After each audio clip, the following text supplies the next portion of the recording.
There's my logo. There's my motorcycle. This thing here is what I like to call my happy place. It's one of my most favorite things to do is to ride a motorcycle. So I drove it to the studio because we're going to store it soon.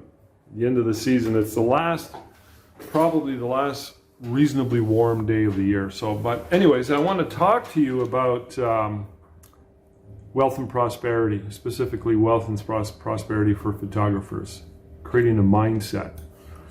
You know, when I grew up surrounded by poverty, you know, all the things we heard growing up, let alone the experiences. You know, we didn't have a lot. We were very, very poor. We had social housing, and my younger days, we lived in a two-bedroom, four kids, mom and dad, in a two-bedroom apartment, like a ratty old stucco apartment. Anyways, a lot of what I heard and experienced growing up contributed big time to this poverty thinking. But I outgrew it, thankfully. And I gotta say, a large part and a large reason why I outgrew it was my experiences in business and my desire to want a better lifestyle. So I want to give you guys just a few tips from my own experience and observations, things I've accumulated over the years, over the decades. And I'd like to underscore it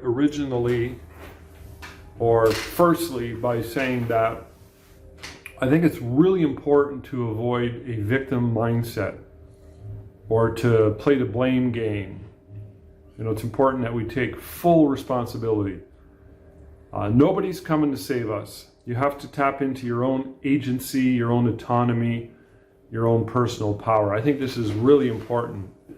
And it takes time. So if you're always whining, blaming, and complaining, you're purposely putting up roadblocks and creating extra work for yourself insofar as getting beyond that and getting into prosperity thinking. So here's some of the tips I want to give you. First of all, focus on earning more so than saving. I mean, saving is pretty important. I did it, and I continue to do it to this day. And alongside with saving, paying off all debt. I would like to say paying off all debt, or any debt, is equivalent to saving. But focus on earning. In other words, how can you find more ways to make more money? This applies to your business. And if you're in a job where you have a pretty secure income and a good income, but you want something better, like I know a lot of people that are in that position. They have a really good job, and they have aspirations and desires for something bigger and better. They want to be self-employed, really. And I see them, they're stuck. And I often will say to them, golden handcuffs. That's what I call golden handcuffs. So when you focus on earning, you tap into the creative side and you find ways to innovate. All right, so leverage creates wealth, not hard work. The harder you work at something doesn't necessarily mean you're going to make more money. Using leverage is ways with which that you can create added income by getting a team working for you, or systems, or good marketing, anything of that nature. Again, it taps into the creative side of you that's going to be literally tapped into if you apply that mindset. Don't worry about running out of money. Instead, think about ways to innovate and make more. This is really big. If you're living in fear, again, you're putting up a roadblock. So you want to think creative ways and innovative ways. And all these points as well force you to tap into your own agency, your own personal power. This is important. Don't see money with emotions. See it with logic. A lot of people think money is evil. A lot of people think money, or they fall into the victim trap. And this is you getting into negative emotions. But my advice is avoid all emotions. Just think of it logically. It's nothing more than a tool. So realize that you are in control of your own wealth. Not fate, not destiny or luck. You are in control. Don't wait for some external force, some politician or whatever, to rescue you. One of the big lessons I've learned is when you pursue wealth through business especially, or real estate investments or whatever, don't do it for the money so much as for the person that you become in the pursuit and on the journey. Take action. Take a lot of action. Nothing beats action. When I started to get into real estate investing, now we didn't have a lot of money. However, on a weekly basis and consistently, we started reaching out to real estate agents and we started looking at places. We acted. And it didn't take long before we had an offer and an accepted offer on our first place. And that started it. However, our steps were small. And this is important. They were small steps. And apply this to anything in business, especially for photographers. If you're trying to branch out into a new and exciting style of photography, say you want to do fairy portraits and you have no clue how to get it done, just start. Start with what you have, where you're at right now. Don't stress about money. It's important that you get peace from it. This is why I'm a big believer in avoiding all debt, especially credit card debt. Money is just a tool, it's energy. What we do with it is up to us. If we're a jerk, it might make us more of a jerk. Likewise, you can do wonderful things with money and you can become more of who you are. So you want to be a good person and realize that money is just a tool. It's an energy. Avoid debt like the plague. This is a big one, especially credit card debt. Be patient. Have goals and believe in them. And often, too often, goals are impulses from the wrong place or the wrong impulse. So we don't want to choose the wrong goals. You want to choose goals that are reasonable, acceptable.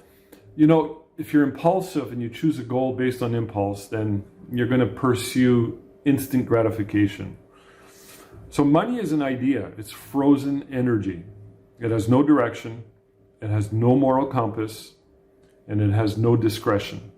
You bring that to the game.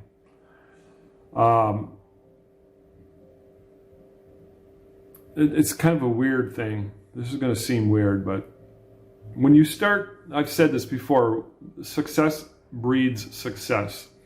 When you start accumulating money, even if it's a little bit, it's the weirdest thing. It's like money attracts more money. It might be small, but that's a good place to start. The experience, the process, that activity of starting to patiently and with discipline save a little bit of money or accumulate a little bit of money and then let it grow from there. And I say success as well because it applies in the same way. Usually you're making money because you're successful at something. And even if it's small, a small baby step will lead to another step and another step and another step. It's like a magnetic thing. It just magnetically attracts through the universal laws and infinite intelligence. Money is a responsibility.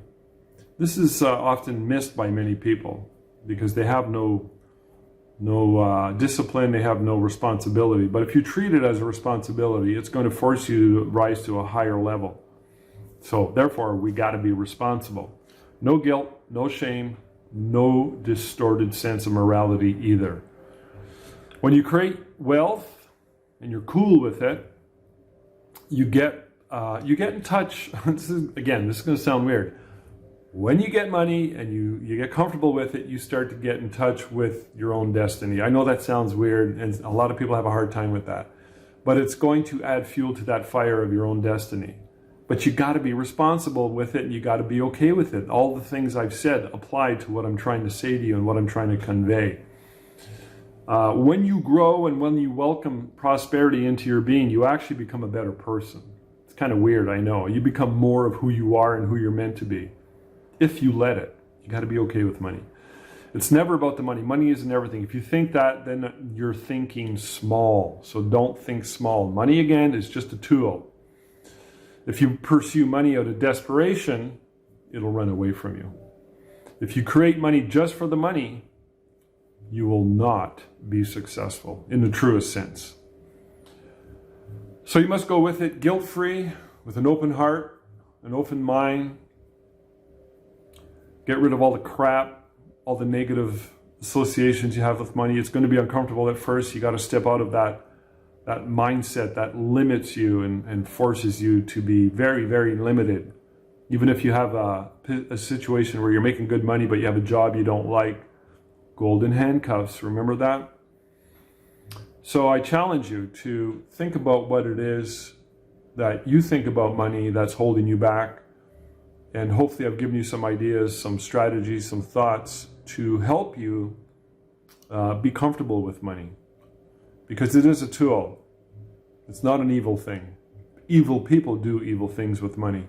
But a lot of people do a lot of good things with money. So I want you to be one of those people. But you're not going to get there unless you're honest with yourself and you grow into that money mindset and you become successful and pursue whatever avenues you know true in your heart that you're meant to pursue with the help of money. And it's all a good thing. All right, guys, I'm out of here. Thanks for your time.